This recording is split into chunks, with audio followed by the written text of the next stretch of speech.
Hour number 3 already. My gosh. Okay, so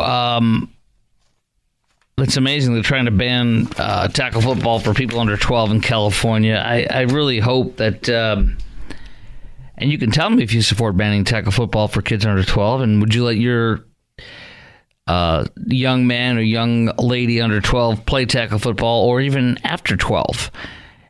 800-288-WBAP is our number, 800-288-9227. Okay, I did it in 7th grade. I did it in 8th grade, and I did it for half of freshman year.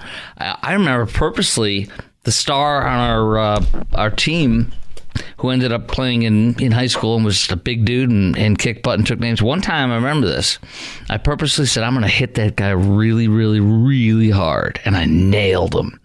It was practice, but I nailed him. He wasn't expecting it. And the coach was like, wow, good hit, Krok. But I was like, holy crap, I'm out. Oh, yeah, I was rocked.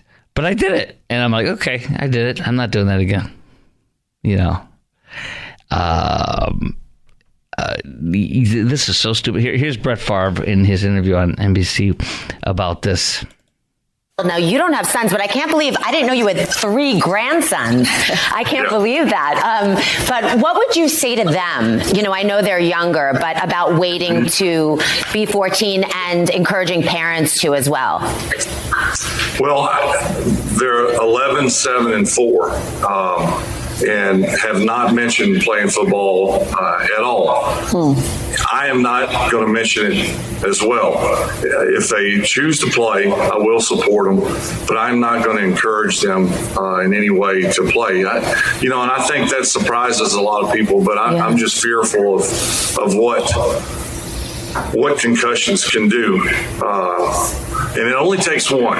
Maybe I have had 1,000, just say, for example, and seemingly are fine on a day-to-day basis. But the next person has one and has terrible repercussions from it. So it's just too risky. And concussions are going to happen, whether it be the playground, in the car, elderly falling, sports, and you name it. All sports have concussions. So I'm not going to encourage them to play.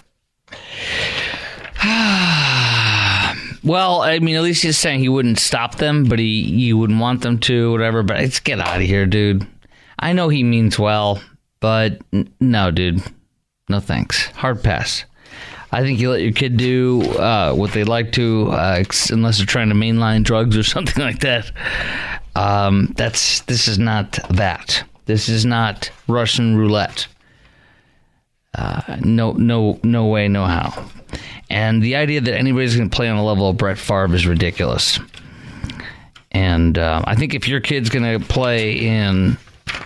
Here's where I would think about it. If my kid is really good and he's young and then he's going to play in college, high school, and maybe in the pro, sure, you could have some issues maybe. But 99% of us are not going to be in that position with our kids. So let us decide, not you, government. That's ridiculous. Take a hike. Take a long walk off a short pier, please. Go take a crap in a lake, please. Thank you. Okay, so Jason Riley, I've been wanting to address this for a while. By the way, if you would let your kid play or you would not let your kid play tackle football under 12 or after 12, 800-288-WBAP is our number, 800-288-9227. That comes from the party and from the state that attempted to ban spanking our kids under a certain age, and also is now banning concealed carry weapon in public places like grocery stores, malls, and such, which is absolutely ridiculous. That's when we need concealed carry in case something should happen. Real sad place to be there in California. It's real sad. I've not been, never been. I want to go. It looks like an amazing, beautiful place, except for all this garbage that's happening there and has been happening for decades. 800-288-WBAP is our number, 800-288-9227. Jason Riley, columnist for the Wall Street Journal. I have a lot of respect for him. I like his column. I read it most of the time. he was interviewed on Fox News, and I think it was expounding on his column, which I have here too, that I read and highlighted and marked up. He said on Fox News, fatherlessness is one of the true root causes of crime in America. And I couldn't agree more. He referenced a book called Two-Parent Privilege by an economist. And he says, I think the bigger problem here about crime in America and what's causing it, the bigger problem here is fatherlessness. It is one of the true root causes of this. We know that the correlation between a child coming from a fatherless home and ending up in prison or on drugs or a single parent himself are more strongly correlated with whether that child came from a fatherless home than it is his race, than it is with his race, than it is with his ethnicity, than it is from poverty and income level. It's a dad not being in the home. And he's so right. So the bigger factor is, in fact, he says, with crime and what the root of it is, fatherlessness. And we don't talk about that enough.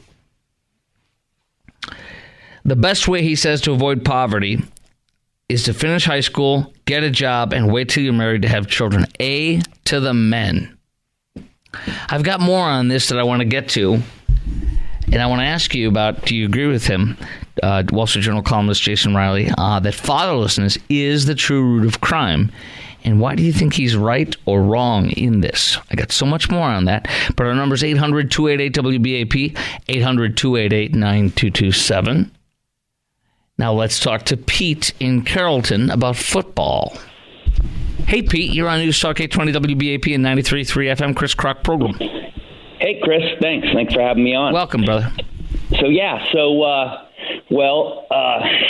I, like yourself, played football up through high school and then college, and I also allowed my son to play. By the way, I did not play in college, and I only played in half a year of high school. Right. And I sucked. You said you played up through high school and college? Yeah. So you're probably at daily struggling with putting a gun in your mouth every day because you played. I mean, CTE is prevalent in you. You're probably no. Yeah, not at all, because as we know, the collisions at 12-year-old are not very violent. How about in high school? Yes, definitely. Now, I let my son play. I played in high school. I got a concussion or 2 or 3 in high school. Yeah, but I'm fine. I let my son play. You don't go around naked, running around your neighborhood screaming and acting like a monkey or anything, or? Well, I may, but it's because of other causes. I like you, Pete. I like you. Go ahead. Your son. Go ahead. Your son what now? Yeah. So what I was going to say was, and as you know, here in Texas, the kids start playing pretty early tackle. And I allowed my son to do that. Yeah. And by gosh, he played 6A football. And just as something else and yes, he did get a concussion or 2 in high school. Mm-hmm. But when he was playing here, he was a very, very good student, and he was recruited to Harvard. What? To play football. What? Yes. Wait, they have a football team? Yes, Ivy League. All the Ivy Leagues do. They all have football teams. Basically, they started college football, the Ivy League. Okay, go ahead. If you look it up. So what year did he go to Harvard and play football at, by the way? I'm sorry, go ahead. What year? No. Yeah. Well, yes, he did. What year? He 2013 through 2017, Dang, bro. I guess. Dang, bro. Go ahead. So he was recruited to go to Harvard. Right. He went to a public high school. I am not an Ivy League guy. I went to a state college in California. Me too. Okay. Never would have thought of Ivy League. Right. Hey, God bless him. Yeah, because of football, they came looking at him, and he was a very, very, very, very good student. So he got recruited. We went some trips. He ends up attending Harvard. He graduated in 4 years. Mm-hmm. He played 4 years of football at Harvard. Nice. Yeah, in mechanical engineering. And then wow. And he did get some, he had a concussion or 2 there. Mm-hmm. But I'm just saying, he made it through. He started very early. If it weren't for football and probably starting early, he probably would have never gone to Harvard. I know. And did he get a full ride? They don't. The Ivy League does not offer athletic scholarships. They do not do that. Okay, so he played football and went to school, and what did he graduate with? $200,000 in debt? No. So you earn academic scholarships. Okay. So they have a way to take care of you. But they don't quote on athletic scholarships. How many? Unquote. What year did he graduate, roughly, if you can recall? Dang it, you're going to 20. Well, if you do 4 on top of 2013, it's 2017, 2018, somewhere around there. Yeah, right in there. Okay, so right in there. And then he stopped playing after Harvard because he's not pro material, right? Exactly. Yeah, okay. Exactly. And does he pee himself all over the place and run around half naked and threatening to kill himself every night because he played football for all those years? He still loves football. He loves all the guys he met, everything. They're great friends. They're all doing great. A lot of them had concussions and things like that. Yes, not at 12 years old, but from everything I know, they intend to let their sons play. But the point being is he's fine. He's fine. You're fine. And what you're saying is you do not support banning our kids under 12 or after 12 playing football, tackle football. Absolutely. Especially when a lot of these legislatures and everything allow kids to have transgender surgery. Right. How is that healthy if they really care about the health? Yeah, because once you cut the hoo-ha off, once you cut your yak off, you can't get it back. Exactly. So if they really care about the health and welfare or of our kids, but they'll support that and allow that, maybe without the parents' consent. I mean, it's great call. And do you have other kids? Yes. Yeah, I have a daughter. What school did she go to? No pressure. No pressure on her. Did you go to Princeton? She was older. 2.5 years older than my son. Mm-hmm. University of Texas, graduate in 4 years. Look at her. So, dude, well played, brother, man. Yeah. All right. Yeah. Hey, take care, okay? Okay, you too. I enjoy your show. I enjoy your call a lot. Do it again, brother. You're a good caller. Thanks, brother. Okay. All right. Thank you. Bye. Yeah, he's great. I love that guy. Dang. I like that guy. Okay. Where's he calling from again? I forget. Where's he in? Carrollton. God bless the people of Carrollton. You got Pete there. You're set. His kid went to Harvard. Dar went to UT. You're set, dude. You're all set. Carrollton has been saved tonight. All right, coming up next, we're going to get into Jason L. Riley, columnist, and he says, no, the criminal justice system is not racist, and no, people of color, people that are black, are not being disproportionately sentenced because they're black. The criminal justice system is not racist. It's the opposite, and fatherlessness is the cause of crime and all these ills. He'll tell you that, and I'll talk about it with you next, coming up on the Chris Krok Show on News Talk 820 WBAP and 93.3 FM. So what is the cause? What is the root of the cause on the root cause of crime? It is fatherlessness, argues Jason Riley. And in fact, it's not just him. It's a sociologist who wrote an economist, I should say, who wrote a complete book about it called The Two-Parent Privilege. Sorry, I can't talk. I did a hard workout today, and man, afterwards it hit me hard, and I've been a little out of it. It's weird. I don't know. Anyway, he talked about an interview with, and I'm going to share his column with you in a second and comment on it. And I want to ask you this too. Do you agree with Wall Street Journal columnist Jason Riley that fatherlessness is the true root of crime? And why do you think Riley is right or wrong on this?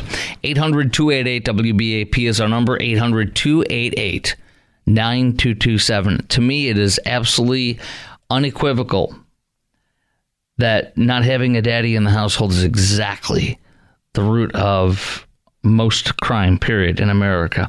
The father is a disciplinarian. The father shows love by leading by example and by disciplining his son or daughter when necessary. The father's a role model to the daughter for who she should look for in a marriage and in a relationship.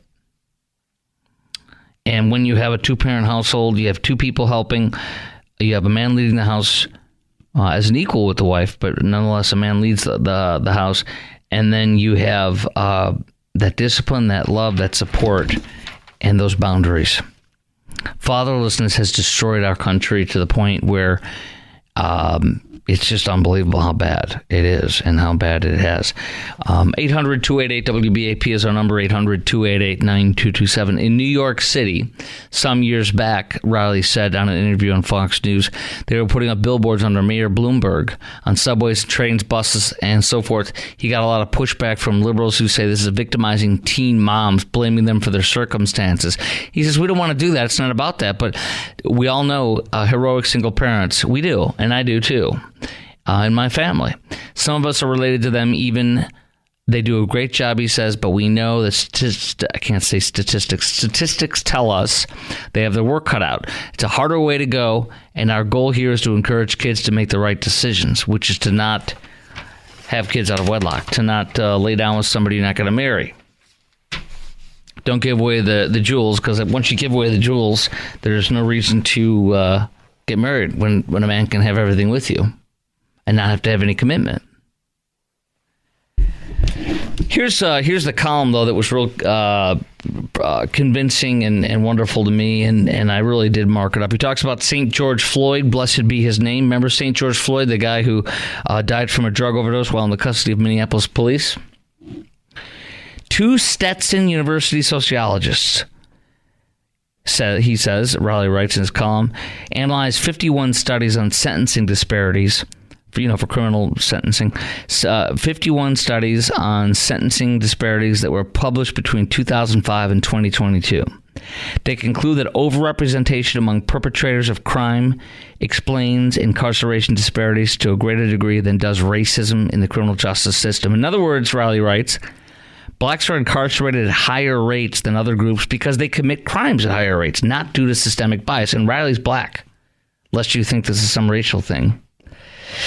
He also writes, our results suggest, these sociologists wrote in their study of 51 studies on criminal disparities, sentencing disparities, they write, our results suggest that for most crimes, criminal adjudication in the U.S. is not substantially biased on race or class lines.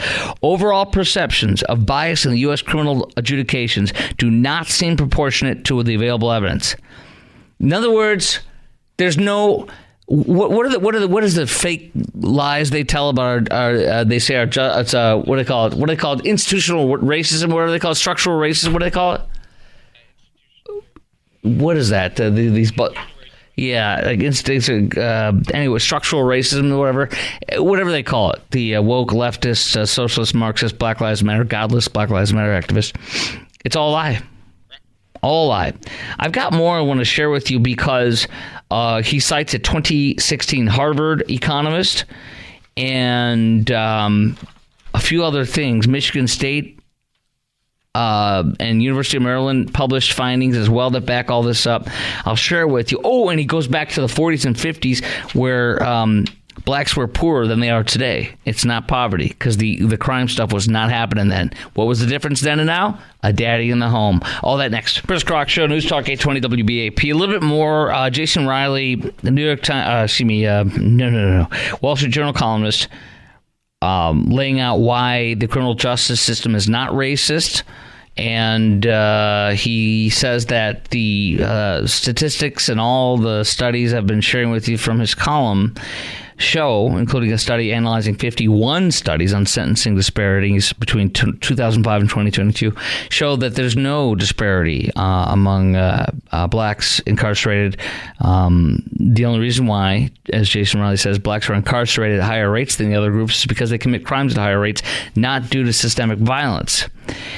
And he also talks about, in 2019, psychologists Joseph Cesario of Michigan State and David Johnson from University of Maryland published findings that were similar to another study. He cites a 2016 Harvard economist Roland Fryer. He published research as well on policing that also countered the narrative of social justice garbage. Fryer found no evidence of racial bias in fatal police shootings, which he told the New York Times had surprised him. Now, in 2019, psychologists from Michigan State and University of Maryland also published findings similar to Mr. Fryer's. After controlling for race-specific violent crimes, no significant evidence they found. None of anti-black disparity and likelihood of being fatally shot by police. It's all a lie. And then lastly, he talks about, it's because they're poor. He says total lie as well. He says blacks were poor in the 40s and 50s. The black population at that time was significantly poorer than it is today, and racism inside and outside of the criminal justice was rampant and overt. And yet, the difference, though, of why crime wasn't out of control in the black community is fathers were married to their wives. The difference between then and now, he writes, is the rate of absent fathers in the black communities. He says our jails, listen to this is critical, our jails and our prisons are not teeming with people from intact families. Amen.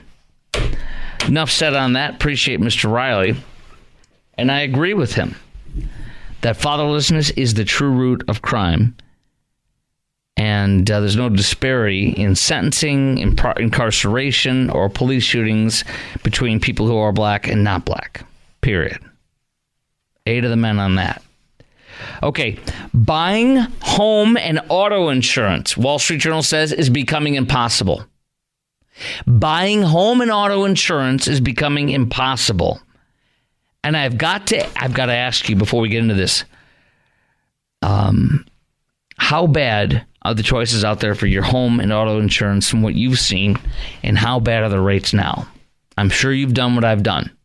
Have you checked in this past 6 months or so, like I have, to see what other insurance companies would quote you at? And I'm talking the top-rated ones. The one I have is one of the best there is in the country. There's probably about 4 or 5 of them. Maybe we could all agree on at least 3 or 4 of them, at least, I would assume. I have one of the best, period. And I think they've slipped a little bit, to be honest with you, in the past year or so with some experiences I've had. But overall, they're still the best to me, and according to surveys. Anyway, I shopped around at some of the other best, the ones that are, what are they called? There's a rating system on it and stuff like that. And so because my insurance has skyrocketed like yours has too. It's enraging, unnerving, and everything. And it's because of Biden inflation, because of the cost of cars to repair them, because of the cost of everything, because of the cost of houses to repair them or replace them, everything. And you and I are paying out the yin-yang for everything, including when we need a new car, or at least a used car. We're paying insanely for that too, like we are for everything. There is no respite that I can get, or that you and I can get. So let's talk about this. How bad are the choices out there for home and auto insurance from what you've seen, and how bad are the rates now? And have your rates gone up on auto and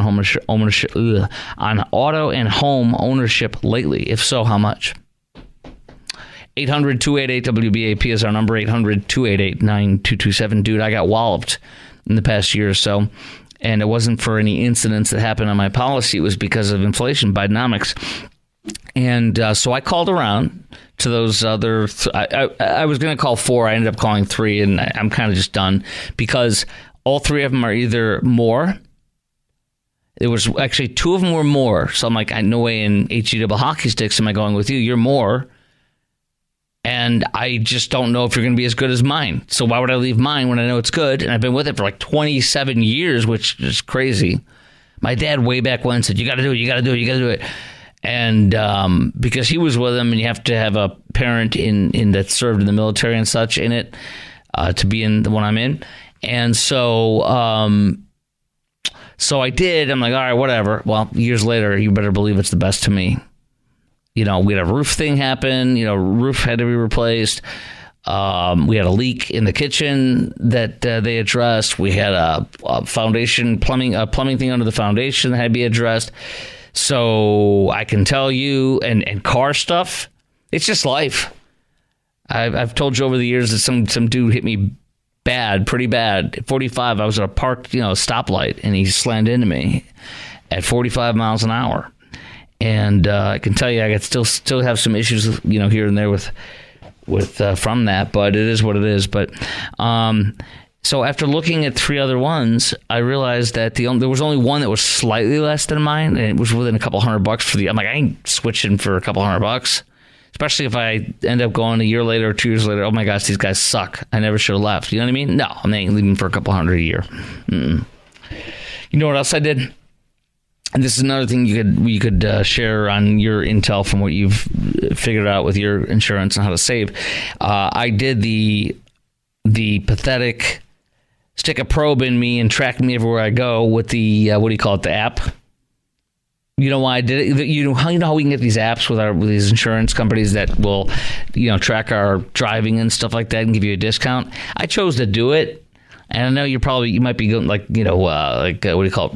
being revolted or, are you kidding me? Cringing at that. Well, that's fine if you do. But for me, I'm looking at my minimum discount of, I think, 10 or 11%. And that's going to be on my auto policy like $250 every 6 months, I think. So I think that's going to be $500 a year. I'll do it for that. I mean, what are you going to do? You know what annoys me about it? When I'm not driving, it still thinks I'm driving. And it's like, oh, you were texting on your phone. You were on your phone. I'm like, get out of here. Bleep and bleep to you, I say, because I'm not driving.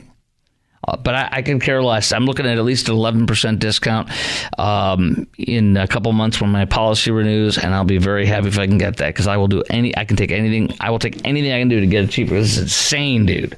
Absolutely insane. So, buying home and auto insurance becoming impossible, according to the Wall Street Journal. New Jersey, 17% increase last year. New York, 15% last year. California requesting, they did 30% increase on auto, which is, I can't believe that.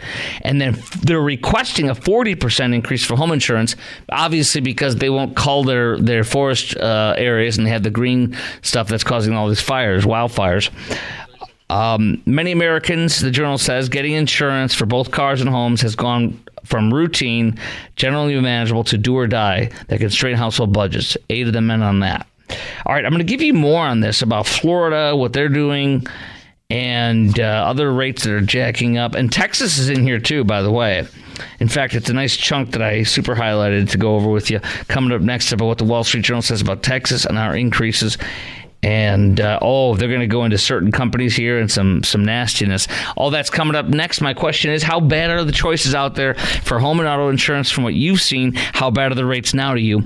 And have your rates gone up on auto and home ownership lately, and how much? All that's next by calling in our number at 800-288-WBAP, 800-288-9227. On the Chris Krok Show on News Talk 820 WBAP and 93.3 FM. Well, Chris Krok program.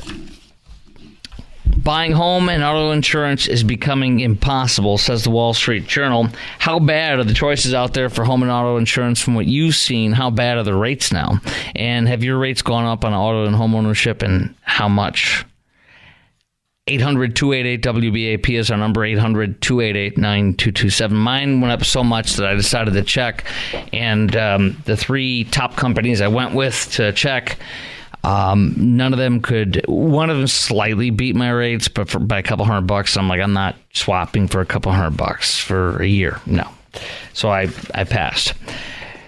The Journal also talked about Texas. Yes, we are famous. We are mentioned in here. Another concern, they say, is Texas, partly because of increased development on the fringes of metropolitan areas stemming from from migration from California, which should be illegal. Thank you very much. Just kidding. So once again, the California is moving in here and blowing up our metropolitan areas.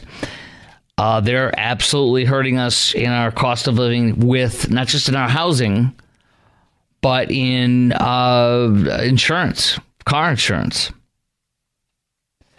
Companies, they say, are choking off new business by slashing advertising, closing sales offices, putting up barriers to getting quotes. Dang. It's amazing, man. I've never seen something like this before. Insurance premiums have outpaced, they say, inflation.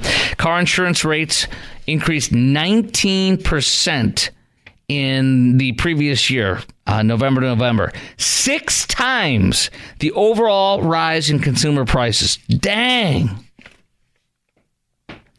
It was the 15th consecutive month of double-digit percentage increase in premiums year over year, the longest stretch of such high hikes since the mid-'90s. This is Bidenomics. It's insanity, guys. This is insanity. In Las Vegas, here's a guy who drives a Mazda 5 in Las Vegas. His monthly premium from Geico, he said, shot up 72% in 1 year. Less than a year. 72%! Are you kidding me? I've been in no accidents, no tickets, been with Geico for many years. I'm going to tell you what one of my attorney friends here in the Metroplex told me.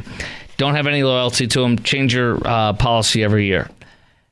But he knows what he's doing. He deals with personal injury, medical malpractice and stuff. He's a real smart guy. I love the guy. But not after what I've been through with my insurance company and getting these quotes, I'm like, I ain't doing it. No. Homeowners, I think the reason why mine still is at the same or better than the other ones is because I probably have... I think it's the long-term consideration I think that they have. I don't know. But be under no illusions. 9 times out of 10, loyalty doesn't mean anything. Won't get you anything.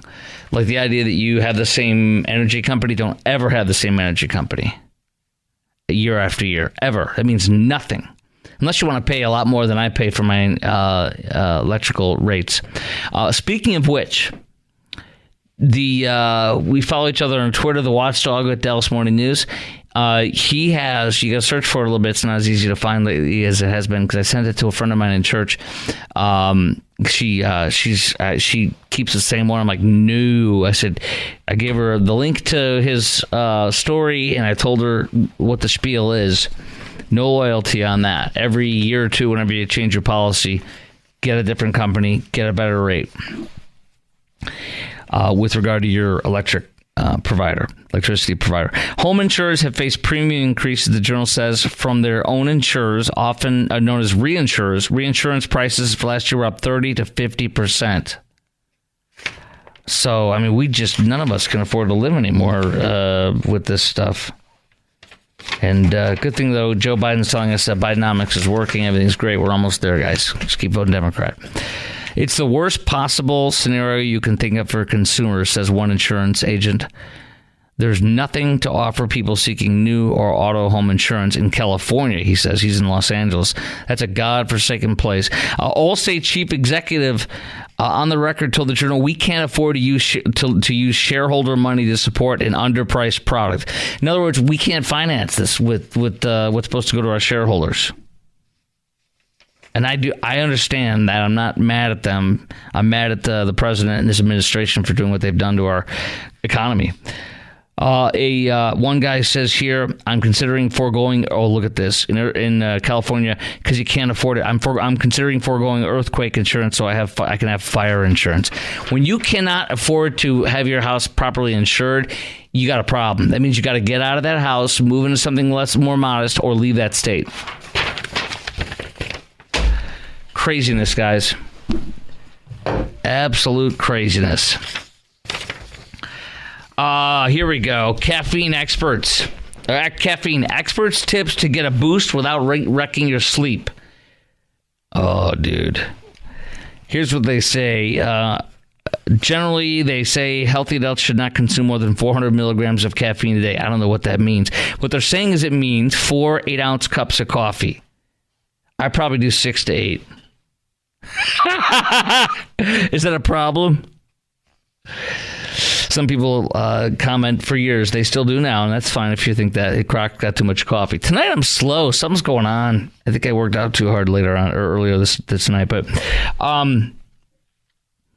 average American adult consumes 200 milligrams. In Europe, 270. But 1.5 cups of coffee, ballpark amount that'll deliver a boost. Did you know that the lighter coffee, the lighter roast, actually has more caffeine than the darker roast? I always thought it was the darker roast, but it's not. The darker roast tastes better. It's for people that want to put hair on their chest, for real people, to me, real men. And it has less, apparently, but not too much for me. I make it strong.